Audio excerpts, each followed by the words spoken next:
प्रिय छात्र छात्राओं, संक्रमण के इस दौर में एक बार फिर से ऑनलाइन कक्षा में आप सबका स्वागत है। मैं doctor Akhilesh Kumar, associate professor Hindi विभाग, एच.डी. जैन कॉलेज आरा। हम लोग रूपक या नाटक के विवेचन के क्रम में नाटक के तत्व की चर्चा कर रहे हैं।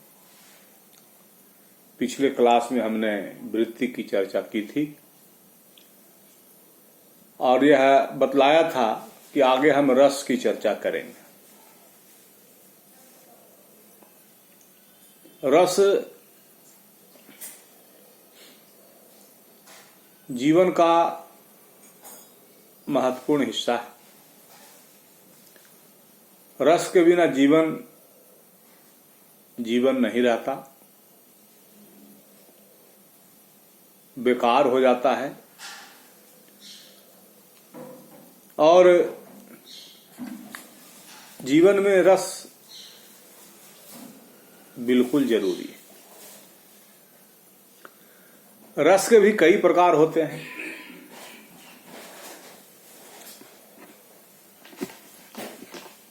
तरलता भी रस है। मनुष्य के शरीर में रक्त है, यह भी तरल है।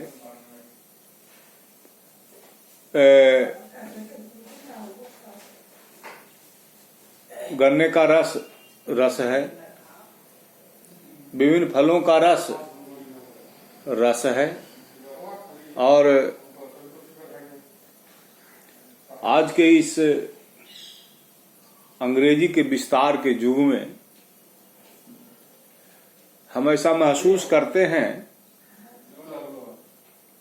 कि रस की जगह लोगों ने जूस का प्रयोग करना ज्यादा शुरू कर दिया है। अस्पताल में जाइए, चिकित्सक जूस करेंगे, घर में बच्चे जूस करेंगे, यहां तक कि देहातों में भी लोग रस की जगह जूस शब्द का प्रयोग करने लगे हैं। देहातों में ताड़ के वृक्ष से रस निकाला जाता है, लोग पीते हैं,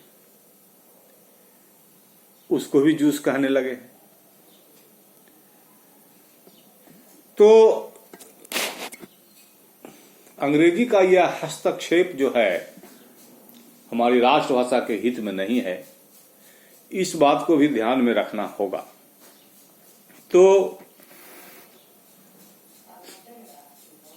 पदार्थों का रस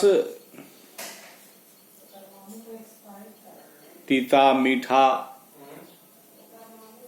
नमकीन, रसैला, ये सभी है। आयुर्वेद में भस्म और रसायन को रस कहते हैं। पारद को भी रस कहा जाता है।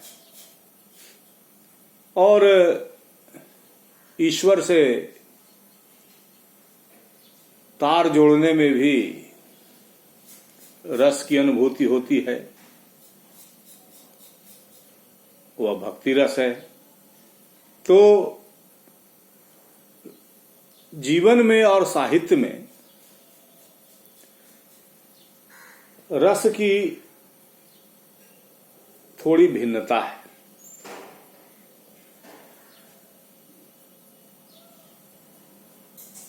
जीवन में जिस रस को हम जूस कह लेते हैं,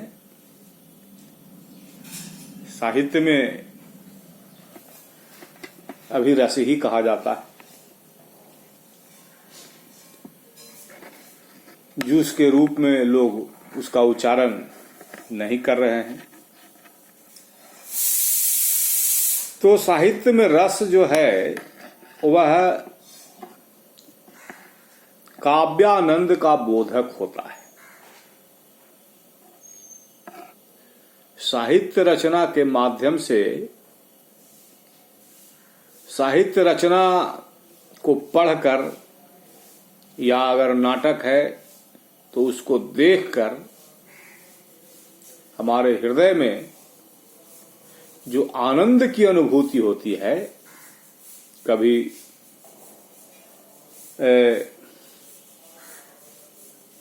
कोई शासक जब किसी अन्यायी को मार गिराता है तो प्रेक्षागृह में दर्शक आनंदित होते हैं। कभी कोई विदूषक के रूप में हंसी का फव्वारा लेकर आता है तब दर्शक आनंदित होते हैं। दर्शकों के आनंदित होने के कई रास्ते हैं और कई प्रक्रियाएं हैं, लेकिन यह आनंद ही रस है। रस आनंद बोध का वाचक है। हालांकि भक्ति रस में वह ब्रह्मानंद हो जाता है, परमेश्वर के साथ एकम एक होने का आनंद हो जाता है, तादात्म्य का आनंद होता है। लेकिन सामान्यतया काव्य में रस जो है वह आनंद प्रदान करता है। पाठक को, दर्शक को, आस्वादक को काव्य रचना के माध्यम से या काव्य रचना के अभिनय के माध्यम से, रचना के अभिनय के माध्यम से जो आनंद की अनुभूति होती है वही रस है। रस आनंद का पर्याय है। रस का व्याकरण सम्मत अर्थ है रसयते आस्वाद्यते इति रसः, अर्थात जिसका स्वाद लिया जाए या जो आस्वादित हो उसे रस कहते हैं।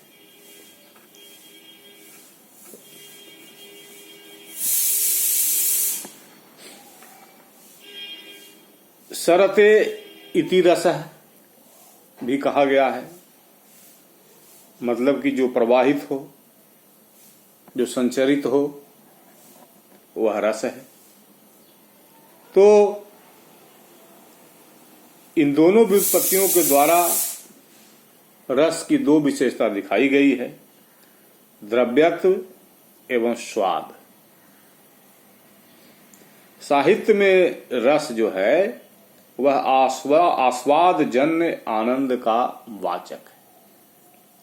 साहित्य रचना का आस्वादन करते हैं और उस आस्वादन से हृदय को जो आनंद प्राप्त होता है, अनुभूति होती है आनंद की, वह रस है।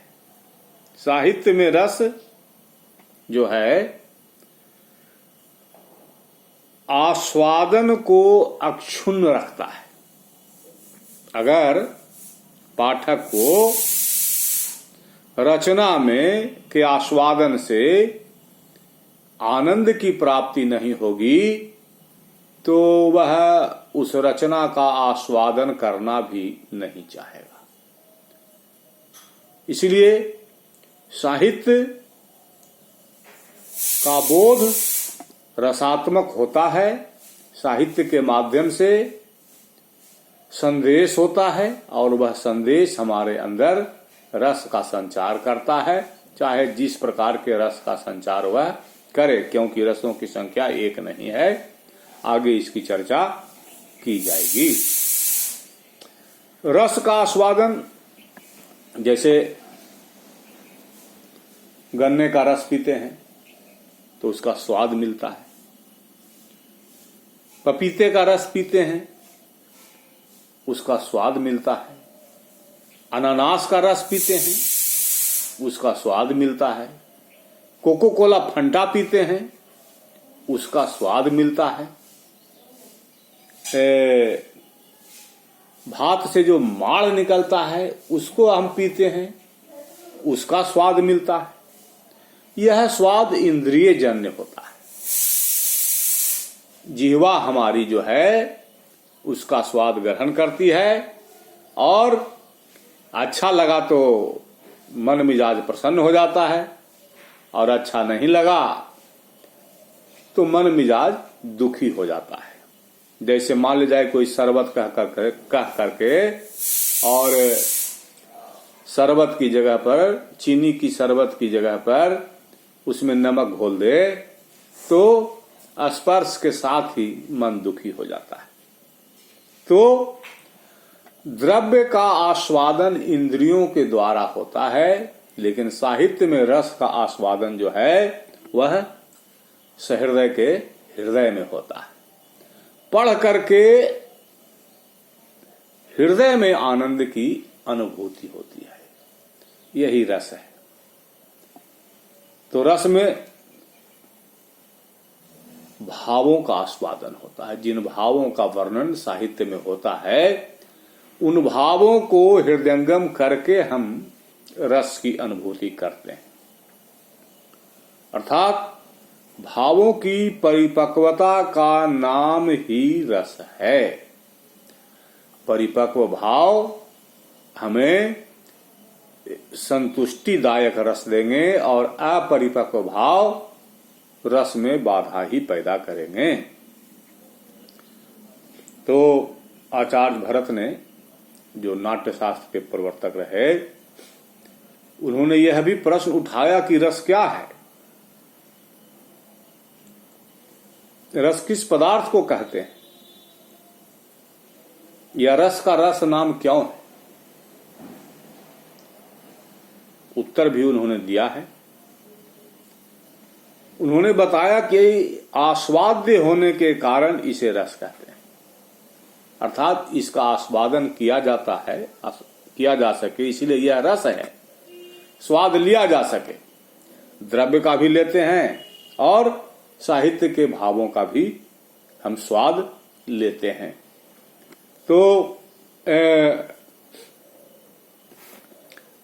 उदाहरण उन्होंने दिया कि जैसे हम लोग अनेक प्रकार के व्यंजन, एक से एक व्यंजन बने हुए रहते हैं, बढ़िया से बढ़िया, तो उसका आस्वादन करके मन प्रसन्न होता है, भोग लगा करके हम खुश होते हैं। उसी प्रकार नाटक में, प्रेक्षागृह में प्रेक्षक या दर्शक भावों या अभिनयों द्वारा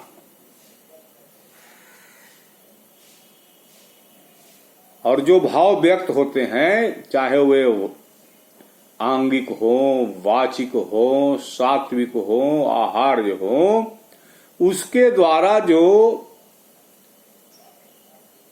हर्ष की प्राप्ति होती है, आनंद की प्राप्ति होती है, वह रस है।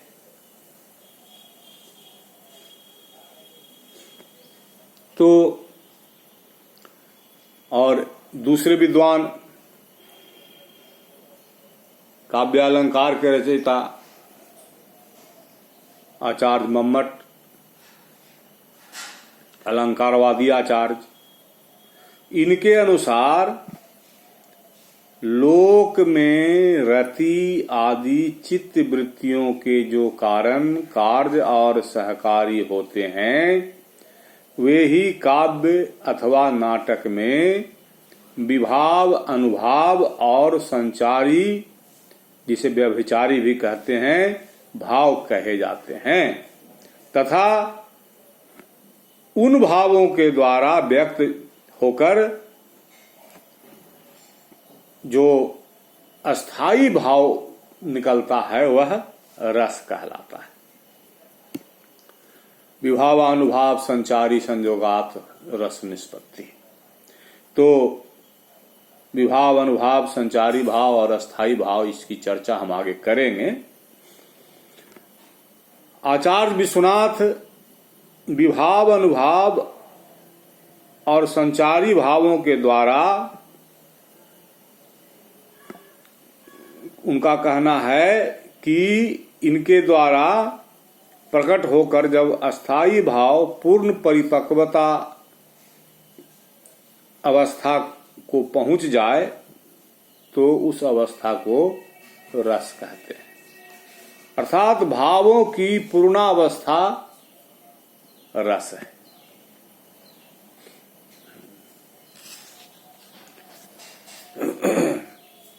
तो मतलब यह हुआ कि आलंबन के द्वारा उत्पन्न होकर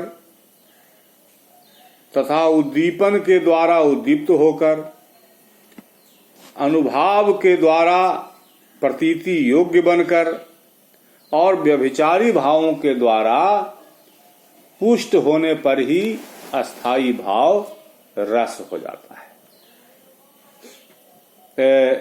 इसको समझाने के लिए आचार्य विश्वनाथ ने कहा कि जिस प्रकार मट्ठे की सहायता से दूध की दही के रूप में परिणति होती है, उसी प्रकार विभावादि के द्वारा परिपुष्ट होकर अस्थाई भाव भी रस के रूप में परिवर्तित हो जाता है।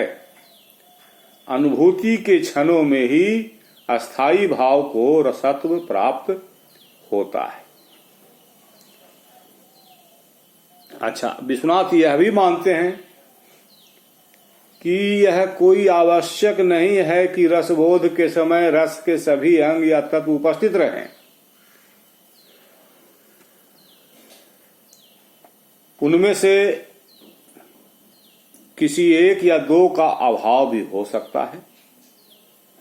अर्थात विभाव है और संचारी भाव नहीं है,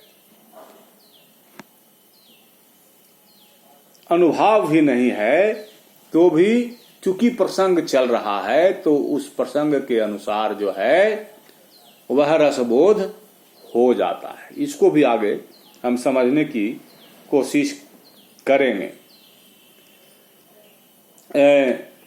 कहा गया कि यद्यपि किसी किसी वर्णन में कहीं अनुभाव या और संचारी के बिना केवल विभाव, कहीं विभाव और संचारी के बिना केवल अनुभाव, और कहीं विभाव और अनुभाव के बिना केवल संचारी ही दृष्टिगत होते हैं, वहां भी रस की व्यंजना होती है। तो इस स्थिति में रस की व्यंजना तब होती है जब जो एक भाव वहां मौजूद है वह गौण दो भावों का आक्षेप कर देता है, और इस तरह से रस की प्राप्ति होती है। अब जो है हम भाव किसको कहते हैं? भाव मन के विकार को कहते हैं। हमारे मन में नए नए विचार आते रहते हैं। तो मन के विकार के चार प्रकार होते हैं: विभाव, अनुभाव, संचारी भाव और अस्थाई भाव। और यह विभाव जो है रस का कारण होता है। रस को विशेष प्रकार से उत्पन्न करने के कारण यह विभाव कहा जाता है। इसी पर रस टिकता है या अस्थिर रहता है। इसके दो प्रकार हैं, आलंबन और उद्दीपन। जिस पर रस अवलंबित हो उसे आलंबन कहते हैं। इसके भी दो प्रकार हैं, आलंबन और आश्रय। आलंबन आधार होता है, इस पर रस अस्थिर रहता है, और आश्रय को रस की अनुभूति होती है। अर्थात जिसके हृदय में रस की उत्पत्ति होती है उसे आश्रय कहते हैं, जिसको देखकर उत्पत्ति होती है वह आलंबन है।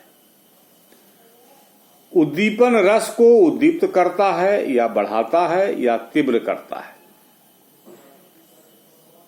और इसके अंतर्गत मानवेतर प्रकृति भी आती है। जैसे मधुवन तुम कत रहत हरे, विरह वियोग श्याम सुंदर के ठाढ़े कत न जरे। तो यहां मधुवन को देखकर गोपियों का गुस्सा 7वें आसमान पर है, और वहां जो है कृष्ण की मौजूदगी भी नहीं है। लेकिन चूंकि वह प्रसंग चल रहा है तो कृष्ण प्रेम के प्रसंग में ही यह कहा गया है और विरह जन स्थिति है। तो पहले ही बताया गया था कि एकाध भाव अनुपस्थित भी होते हैं, तो जो वहां भाव उपस्थित है वह भाव जो है बाकी की प्रतीति करा देता है। अच्छा, तो अनुभव रस का कार्य होता है। इसके द्वारा आंतरिक भावों की बाह्य अभिव्यक्ति होती है, अर्थात मनोगत भाव जो हैं उनका प्रगटीकरण होता है। अनुभाव तो आंतरिक भावों का बाह्य रूप ही अनुभाव है। हमारे अंदर गुस्सा है, पहले हमने मधुवन को देखा कि उसमें फूल लगे हुए हैं और गोपियां यहां विरह में जल रही हैं।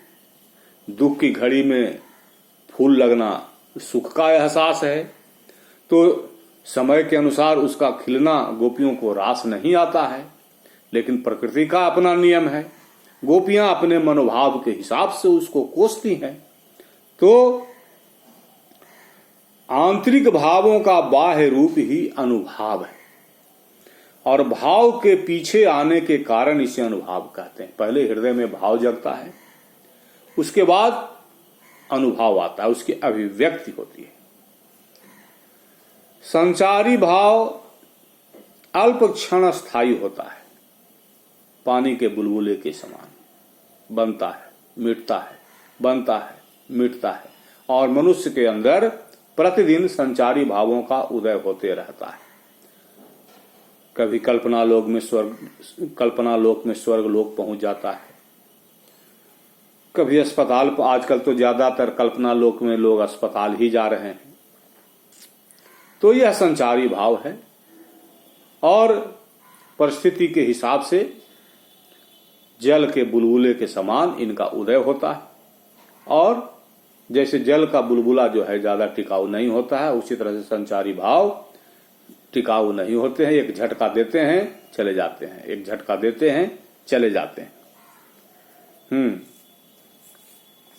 ये थोड़ी देर के लिए उत्पन्न होकर अस्थाई भाव को पुष्ट करते हैं। संचारी भाव अस्थाई भाव को पुष्ट करने में सहायक होते हैं और अस्थाई भाव मन की अस्थिर वृत्ति है। यह रस के प्रारंभ से अंत तक विद्यमान रहता है और प्रत्येक रस का अलग अलग अस्थाई भाव होता है।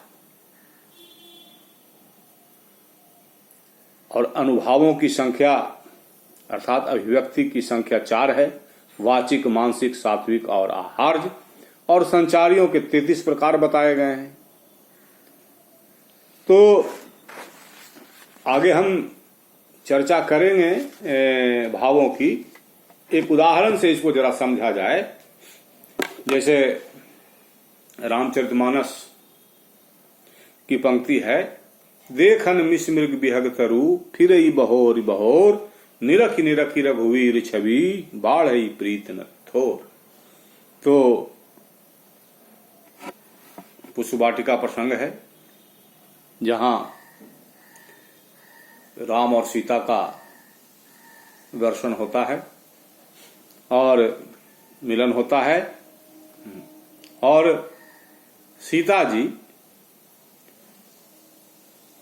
श्री राम को देखकर उनकी ओर आकृष्ट होती हैं और वो फूल तोड़ने आई थी गिरिजा पूजन के लिए। तो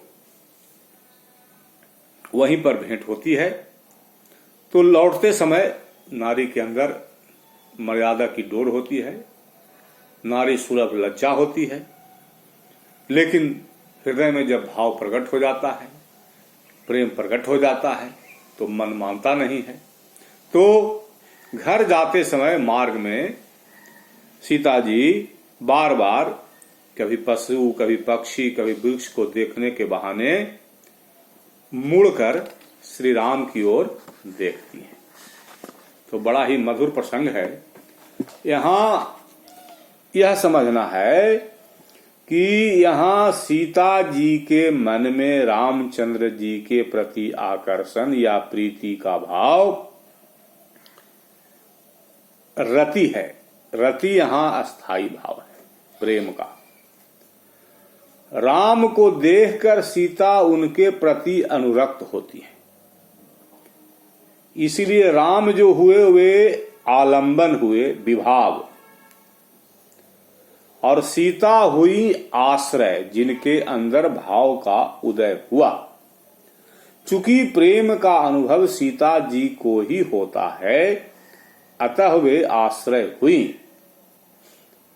सीता जी का बार बार पीछे मुड़कर देखना, देखन मिस मृग बिहगतरू फिरई बहोरी बहोर। सीता जी का बार बार मुड़ कर देखना और रामचंद्र जी के रूप को देखना अनुभाव है। उनको देखकर उनके हृदय में प्रेम की अनुभूति होती है। तो उनकी इस क्रिया से राम के प्रति प्रेम का प्रकटीकरण होता है। यह आंतरिक प्रेम की बाह्य अभिव्यक्ति है, अर्थात पहले हृदय में भाव उत्पन्न होता है, प्रेम का भाव उत्पन्न होता है, अनुभाव के सहारे वह व्यक्त होता है। पीछे मुड़ करके देखती हैं, कुछ बोलती नहीं है, लेकिन देखने से ही वो अभिव्यक्ति हो जाती है, क्योंकि वहां आंगिक, वाचिक, आहार्य और सात्विक 4 तरह से अभिव्यक्ति होती है। तो पीछे मुड़ती हैं तो सर पीछे करती हैं तो अंग के सहारे जो है वो अभिव्यक्ति होती है। तो यहां आंतरिक प्रेम की बाह्य अभिव्यक्ति होने के कारण एक क्रियाएं अनुभाव हुई और हर्ष और उत्सुकता, देख करके खुश हो रही है। अब देखने की उत्कंठा है, क्योंकि मनोहर छवि है, देखते ही मन रीझ गया है, मन प्रसन्न हो गया है, बार बार देखने की लालसा हो रही है। तो यह संचारी भाव है। तो इस दोहे में श्रृंगार रस की गणना हुई है और रस का पूर्ण परिपाक हुआ है। तो इस तरह से रस निष्पन्न होता है, रस का बोध होता है। साहित्य में रस की प्रतीति होती है और रूपक और नाटक में या नाटक में प्रेक्षागृह में अभिनय के द्वारा रस की प्रतीति कराई जाती है। यहां भी सीता जी का अभिनय ही है, पीछे मुड़ करके देख रही है। इस घटना को अगर रंगमंच पर उसी तरह से प्रस्तुत किया जाए तो अभिनय हो जाएगा। तो इस तरह से रस की प्रतीति होती है, रस का बोध होता है, प्राणी के अंदर रस का संचार होता है। तो रस के संबंध में चर्चा जो है हमने की और रस की चर्चा आगे भी जारी रहेगी, क्योंकि रस के आचार्यों ने कई खंड किए हैं और रस एक नहीं है, 9 रस, 10 रस, 11 रस, 12 रस, भारत के 8 रस से शुरू होकर के रसों की संख्या 12 तक गई है। तो उन सब संख्या की ओर भी हम आगे बढ़ेंगे, लेकिन इसके पहले भाव विवेचन हम जरूर करना चाहेंगे। विभाव, अनुभाव, अस्थाई और संचारी भाव या व्यभिचारी भाव को ठीक से समझने की कोशिश करेंगे। तो यह प्रयास अगले क्लास में होगा। आज का क्लास हम समझते हैं कि यहीं पर पूरा हुआ। धन्यवाद।